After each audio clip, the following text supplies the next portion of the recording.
Hello friends, good morning and welcome back to my channel Nidhi's ব্লগে নতুন আরেকটা ভিডিওর সঙ্গে তোমাদের জানাই সকলকে অনেক অনেক স্বাগত আর অনেক অনেক ওয়েলকাম। তো সকালবেলায় ঘুম থেকে উঠে এখন এসছি হলো নিচে ফুল তুলতে। তো তোমাদেরকে একটু দেখাচ্ছিলাম গাছগুলো রোদে যাওয়া অবস্থা, কিন্তু আমাদের এখানে এখন মানে বৃষ্টি হয়েছে এই দুদিন ধরে, খুব ভালোই ওয়েদার, কিন্তু এই ভিডিওটা বেশ কিছুদিন আগের, ওই জন্য ওয়েদারটা এরকম। তো আজ হলো 5 তারিখ, মানে ইংলিশ 5ই মে।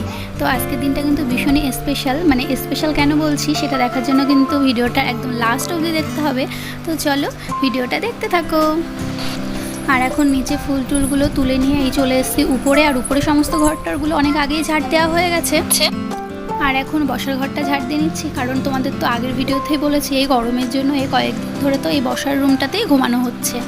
আর এদিকে সকালে সমস্ত কাজ বাজ অলরেডি হয়ে গেছে, শুধুমাত্র এই ঘরটাই মানে এই জায়গাটাই ঝাড় দেওয়ার বাকি ছিল। তো যাই হোক, এখানেও সমস্ত কিছু ঝাড়টাড় দিয়ে নিলাম। আর এখন যাব হলো রান্নাঘরে রান্না করতে।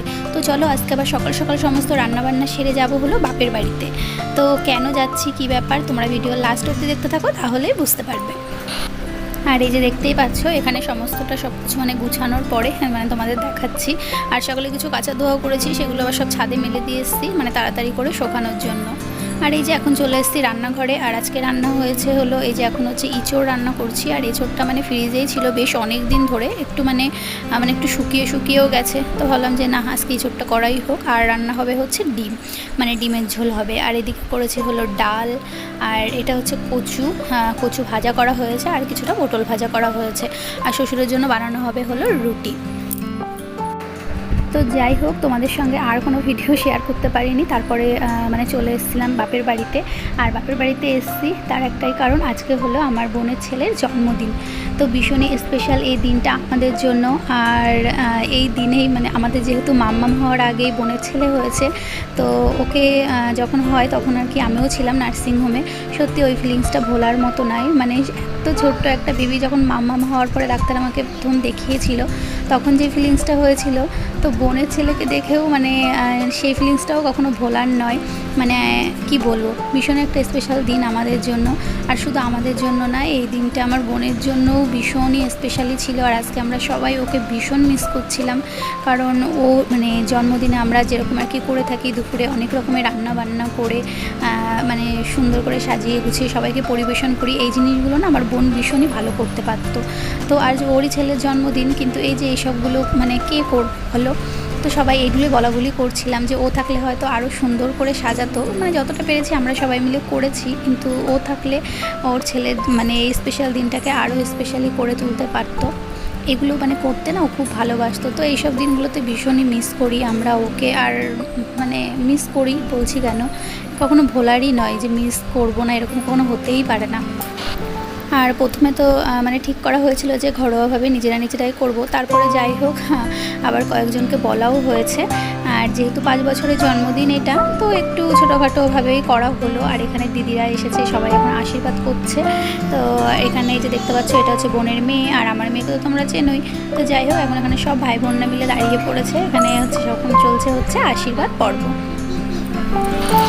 আর আজকে আরও বেশি বেশি করে সবার ওর কথা মনে পড়ছিল, কারণ বিয়ের আগে আমাদের মা বাবার কোনো অ্যানিভার্সারি আমরা সেলিব্রেশন করিনি, কারণ বাবা তো সবসময় মানে আমাদের সঙ্গে থাকতো না, বাইরে ডাক্তারি করতো। তো বিয়ের পর বোন কিন্তু এই জিনিসগুলো সব কিছু পালন করতো, মানে মা বাবার অ্যানিভার্সারি, তারপরে বাবার জন্মদিন, মায়ের জন্মদিন, ওর হাজব্যান্ডের জন্মদিন, এই সব দিনগুলোতে ও নিজের হাতে রান্না বান্না করে সুন্দর করে সাজিয়ে গুছিয়ে পরিবেশন করতো। তো সেই জিনিসগুলো খুব মানে মিস করি আমরা যখনই কোনো স্পেশাল দিন হয়। তো যাই হোক, এখানে মোটামুটি সমস্ত আশীর্বাদ পর্ব শেষ হয়ে গেছে।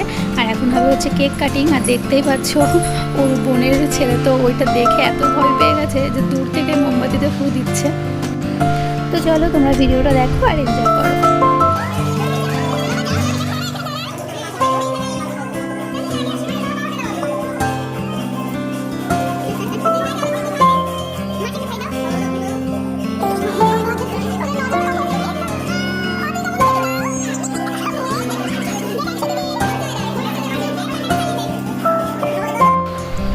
তো চলো আজকে জন্মদিনে কি কি মেনু ছিল সেটা তোমাদের সঙ্গে শেয়ার করি। আর আজকে ছিল হচ্ছে চিকেন চাপ আর চিকেন কষা, আর ছিল হলো বিরিয়ানি। তো বিরিয়ানির হাঁড়িটা নিচেই ছিল, তোমাদের দেখাতে পারলাম না। আর হলো আইসক্রিম আর পায়েস। তো আজকে জন্মদিনে এই হলো মেনু ছিল। তো জন্মদিনে তো তোমাদের সঙ্গে যেটুকু পারলাম ভিডিও সেটুকু শেয়ার করলাম। তো সবাই মোটামুটি খেয়ে দিয়ে যে যার বাড়িতে চলে গেছে। আর এখন বসছিলাম হচ্ছে গিফটগুলো খোলার জন্য।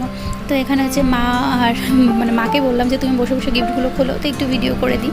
তো যাই হোক, ভিডিওটা তোমাদের কেমন লাগলো অবশ্যই কমেন্ট করে জানাবে। ভিডিওটি ভালো লাগলে অবশ্যই লাইক কমেন্ট আর সাবস্ক্রাইব করে পাশে থাকবে। আর পাশে থাকা বেল বাটনটাও প্রেস করে দেবে, তাহলে যখনই আমি কোনো নতুন ভিডিও দেবো তখন তার নোটিফিকেশানটা তোমরা কিন্তু পেয়ে যাবে।